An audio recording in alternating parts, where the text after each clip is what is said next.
মাওলা, আমি তো গুনাহ করেছি, তোমার দরবারের আসামি। মাওলা, তুমি যদি মাফ করে দাও, আমাকে প্রশ্ন করার কেউ নাই, আমাকে জিজ্ঞেস করারও কেউ নেই, আমাকে আটকানোর কেউ নেই। বান্দা যখন অনুতপ্ত মন নিয়ে বারবার বলতে থাকে, রব্বে করিমের রহমত তাকাইতে থাকে, তাকাতে তাকাইতে এক সময় রব্বে করিম বলে, বান্দারে, তোর বলার ধরনটা পছন্দ হয়েছে, তোর ডাকার ধরনটা পছন্দ হয়েছে, তোর চোখের পানি পছন্দ হয়েছে, তোর বলাটা পছন্দ হয়েছে।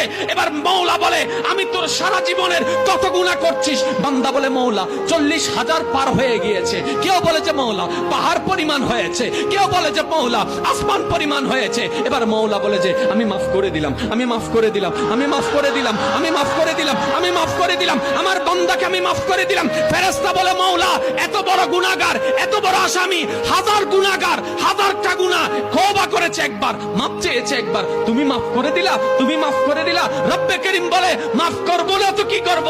বান্দাটা কার দেখতে হবে না, বান্দাটা কার দেখতে হবে না।